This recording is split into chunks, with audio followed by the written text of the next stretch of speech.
Welcome to Films and Stuff with your hosts, Pete Mitchell and Ethan Hunt. Hi, everybody. Welcome back to the Films and Stuff podcast. I'm Ethan, joined, as always, every Saturday morning by the MVP, Most Valuable Pete. Hey, Pete, how are you? I am great, buddy. How are you? Everything is good. Everything is great. We have a stream or skip episode today, and I think we're going to unofficially call it a stream or skip plus. Is that right? That's right. Adding a little bit of A+ content to your weekly stream or skip dose. Can you give our listeners, both longtime listeners and newbies turning in, a little bit of background in terms of what is stream or skip?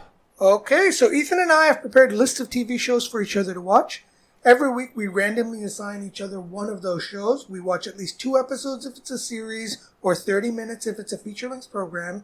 And on that basis, we determine if that show is worthy of being streamed or skipped. Could not have said it better myself. Therefore, without further ado, I assigned you a show on HBO Max, The Chair Company. Walk us through it and tell us what you thought of it. Yeah, so The Chair Company, again, on HBO Max, it is what I would categorize as a dark comedy thriller. Ooh. So it's like one of those, it's hard to give you an idea of what the genre exactly is. Okay. But you can tell that it's a comedy because it's written and stars Tim Robinson, famous SNL writer. I find him so funny. And I'm not such a huge Tim Robinson fan. Oh. Yeah, so maybe that's one of the reasons there's a little bit of a disconnect for me. I guess so. The conceit of the show is that Tim Robinson works for like an engineering / architectural / real estate development company. Okay. They are building a new shopping center or mall, and he's kind of become the head of that project. It's a big deal. In his private life at the same time, he is the father, a married father of 2 children, one of whom is engaged and is about to get married. Like they're undergoing, the rehearsal dinners and things like that. On the surface, everything seems like he's got the perfect life. He's got a great job. He's being very successful. And, everyone is happy with him. They've got a loving family. So, it seems all good. Where things start falling apart, though, is at work. He has to give a presentation to the entire investor community and the press about this new development. The speech goes off flawlessly. And, he's a great speaker. He gets everyone on his side, and he's very charismatic. However, as he's walking back from the podium to sit down on his chair, he sits on the chair and the chair collapses in front of everyone. Oh. That causes him great personal embarrassment, even though it's not an embarrassing thing. It just happens, right? I mean, It's unfortunate, but it's not a bad thing, and everyone kind of fawns and frets over him. And he gets up, and he actually, he kind of plays it off as a great joke. He's like, oh, maybe I shouldn't have had that last slice of pizza last night. That kind of thing. You know what I mean? Yeah. Exactly. It instantly disarms the room. Everyone moves on. But it gnaws at his mind the entire time. Okay. And it goes so far that what he does is he starts looking up the chair company, the manufacturer, because he wants to file a complaint that, like, this on my big day, this was supposed to be my moment. It was supposed to be perfect. This stupid chair absolutely ruined my life. And it's a small thing that just keeps growing and growing and growing, and it takes over his entire life. It's just like snowballs. It snowballs like anything, and like all the smallest slights start really like, he's just like, oh my God, everything would be perfect in my life if it wasn't for the fact that the stupid chair fell apart. So I'm going to call the company. Then he finds out the company is bankrupt or it no longer exists. Then he's like, all right, I'm going to break into their warehouse and their manufacturing facility. He goes in there and it's like, oh, this company has been defunct for like 15 years. in that process, like, he ends up hurting his own image and his own self at the company. Mm-hmm. Here's the twist, though. At the end of the first episode, he gets assaulted in the parking lot by a stranger who says, "Stop looking into the chair company." Really? Yeah. So there's a little bit of a conspiracy, and he's just like, okay, well, now I got to find out who this guy is. Right. And he's like, okay, he was wearing a uniform. He Googles the uniform, and he finds, like, that it was sold at this store. And he's like, okay, well, I have to do a site visit for the groundbreaking. And the store is, like, 30 miles out of the way. I'm going to do a detour. You know what I mean? Like, that's what I mean. Is it just takes over his entire life. Is it funny? It's not funny. Or at least I don't find it funny. And that's the problem. Like, it's the kind of funny that's not my kind of funny. For me, this is a skip. It's an interesting premise. If you like Tim Robinson, I think this is going to be a good show for you. Okay. I would suggest you give it an episode. Yeah. He's never done it for me. Like, I've never been a fan of his. So for me, I'm out. He is not like a laugh out loud comedian. He's more of a awkward silences, pauses kind of comedian, you know? Yeah. Like the moments. Yeah. All right. So that's The Chair Company, and it's on HBO Max. It's just one season? So far, only one season. It came out last year. I'm sure it's going to get renewed. Oh, you do? Apparently, like, the reviews have been very good for it. Oh, that's great. Well, too bad. Then, moving on, you had assigned me a show on Netflix that just came out called His and Hers. I think you've probably seen it promoted on Netflix. It's one of those shows that gets pretty high billing. It's described as a mystery thriller, and it stars Tessa Thompson, John Bernthal. They are married. It would be under that category. It's complicated. It's like they're separated. There's some hints that they may have had they did have a child who passed away. It's not entirely clear the age or how. Here is a summary of the plot. So this is set in kind of a small town in Georgia. It seems to be like outside of Atlanta. Tessa Thompson's character is a news anchor. She does kind of like the evening news. And she has apparently been kind of on an extended leave. We learned that the extended leave is following the death of her child. And now she's just kind of like back in action. It seems to have been like over 1 year that she's been like just gone. But she hasn't been working and hasn't appeared at the offices or anything. So she is back, and in the interim, while she was on this extended leave, they obviously hired a replacement anchor to take her place. So she's like, I'm back, I need a job, give me something.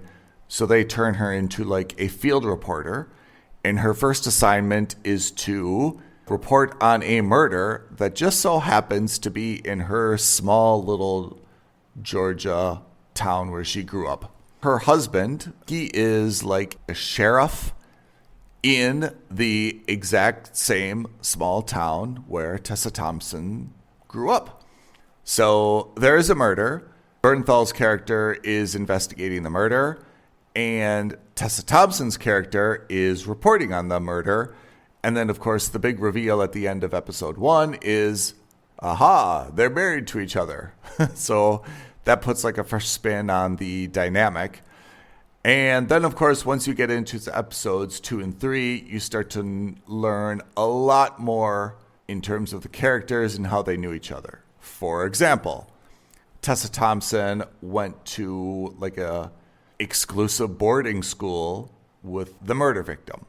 And apparently they had a complicated friendship where there was some jealousy, some animosity, blah, blah, blah. We learned that John Bernthal's character was having an affair with the murder victim. So you see kind of all these different like competing interests after the first 3 episodes kind of come together. A sheriff who obviously is a little bit biased and may actually be a suspect is doing the investigation. A news anchor, who is a little bit biased, may also be a suspect, is doing the reporting. And I expect that after episodes 3, we're going to see a whole lot more kind of drama, cover-ups, whodunits, big reveals, and so forth. But that is his and hers, and that is kind of the premise of the mystery thriller aspect in terms of who is the killer. What is my take on this? It's very well done.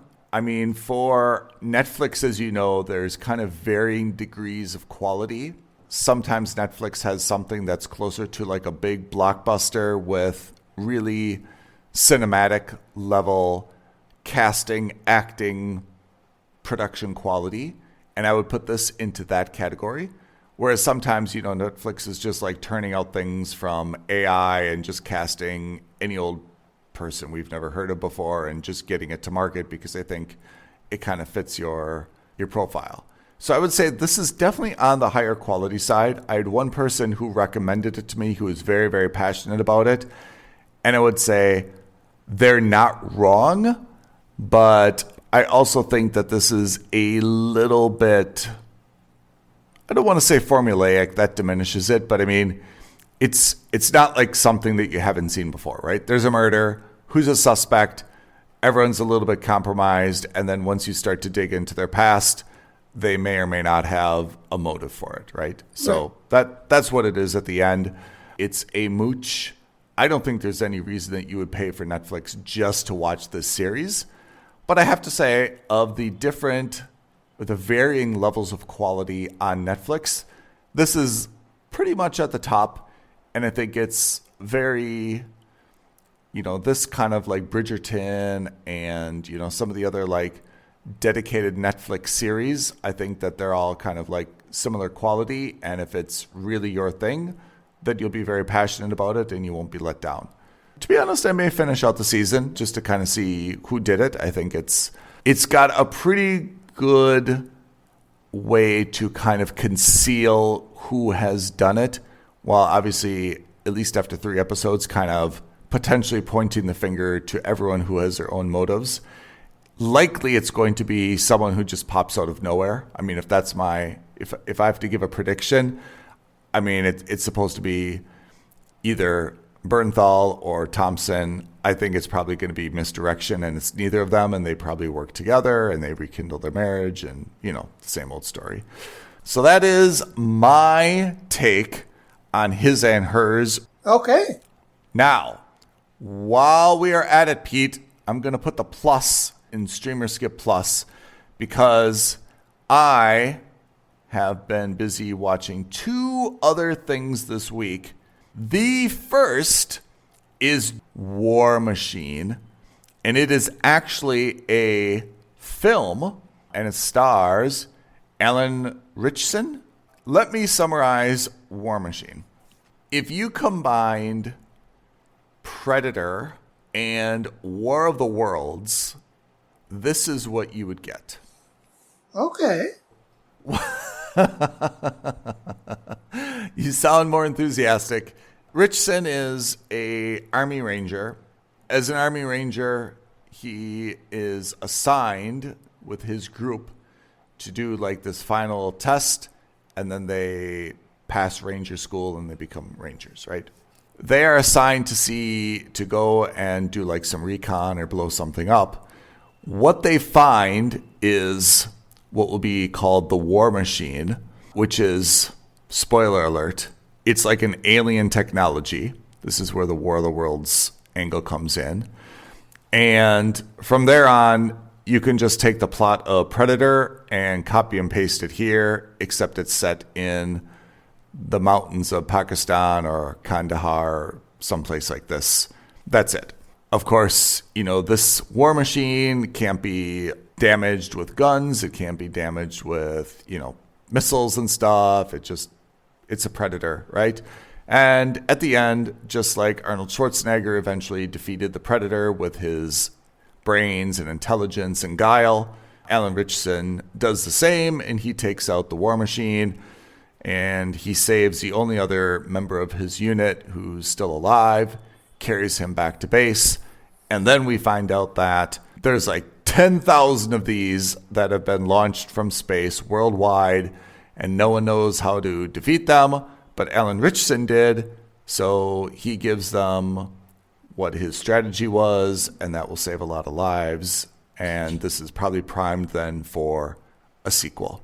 What's my take on it? I think I was pretty unenthusiastic about the summary, and that's because it really, really is Predator. Again, with a little bit of War of the Worlds thrown in. The device itself, the War Machine, is totally uninspiring. You know, the Predator was a pretty iconic character, right? Yeah, absolutely. Whoever came up with visually the Predator, I mean, chef's kiss, right? Golf clap. I mean, it's just a fantastic design that's lasted, 30, 40 years now, right? I mean, it's just amazing. The War Machine is about as uninspired a design as you can imagine. Put a B-2 bomber with 2 legs. Okay. Yep, that's 100% what I described. 100%. It's got no interesting technology at all. You know what I mean? The Predator kind of had like some sci-fi gizmos, right? That it did. This thing has nothing. It actually seems like it's... In fact, I was half expecting it to be kind of like a U.S. military thing that went rogue or something, because like it seemed to have just a very normal set of guns, missiles, and some like grenade detonator type devices. Nothing that you would think is like sci-fi-ish. And then, of course, I was a little bit disappointed by the War of the Worlds angle, because they literally said at the end of the film, there's over 10,000 of these worldwide. You know, usually there's one on every continent or something, but like 10,000, it was just like, that's overkill. Richardson does a great job, I have to say. I mean, I know that's kind of like the character that he plays, but sincerely, he really does come across as a grizzled Army Ranger struggling with the grief of his brother's death. I don't think that, I know that's not a very broad range to ask an actor to play, but I have to say, it could not be better. I don't think that anyone can do it better. He really does a great job. Very, very believable. Like, you see him in this role, absolutely nuanced. But the actions, okay. I thought the plot was pretty thin, but it's definitely an hour and a half watchable on Netflix. So I would give it, again, a mooch. Production value high. The cast is great. Love Alan Ritchson. There's really not a lot of imagination in this film, particularly the War Machine itself. So that's War Machine on Netflix, just came out. Now, another Stream or Skip Plus, Chris Hemsworth, and he appears in a cinematic release called Crime 101, along with Mark Ruffalo, so we've got 2 Avengers, and Halle Berry. I have to say, the fact that this is out in theaters made me think that this is going to be like really something big. Like I really thought this was going to be like a fantastic cinematic popcorn munching type movie. It's also got a budget of $90 million, which by today's standards is a pretty normal budget, but like it shows that like they put a lot into this. I don't know about you, but I feel like there's nothing new in theaters now. This has been in my local theater as the headliner at least 3 weeks. All right, what is Crime 101 about? Chris Hemsworth is a thief, and he does all these different heists. Mark Ruffalo is a cop trying to track him down. That's your summary. If you watch the trailer, you would think that Chris Hemsworth and Halle Berry are in cahoots, and she's like the inside man, and he kind of turns her, and they're going to work together to do this one particular heist. Not so fast, my friend. In fact, I don't see any reason for Halle Berry to be in this movie, because plot-wise, Chris Hemsworth says, hey, Halle Berry character, do you want to help me pull off this heist? And she says, yes, I do, because I want to get revenge on the company that's not a very good employer to me. One scene later, she says, I'm getting cold feet, too dangerous, I'm out. That's the extent of Halle Berry's involvement in this plot. That can't be right. She's so prominent in the trailers. So either this has been recut or it's just kind of like a misdirection.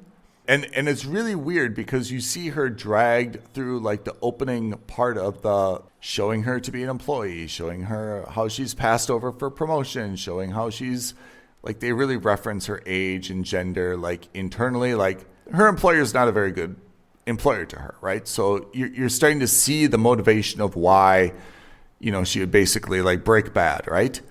And then she chickens out, she gets cold feet, and it just like ends there. So maybe it was recut. Chris Hemsworth, remember, this guy is Thor, right? Like Thor does not lack for two things: comedic chops and two, bravado and confidence, right? So Chris Hemsworth, I don't know whether he said this or someone said it to him, but they're like, hey, why don't you look like Thor, but play a character who's like really shy and insecure? Okay. And he's like, yeah, I want to show off my range by kind of playing a loser who looks like Thor, right? I mean, they really, really diminish him. He's an idiot. He doesn't know what to order in restaurants.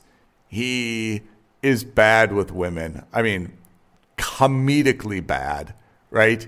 He's really weird about his past. You know, he's not happy being a thief, but he feels like he doesn't have any other options.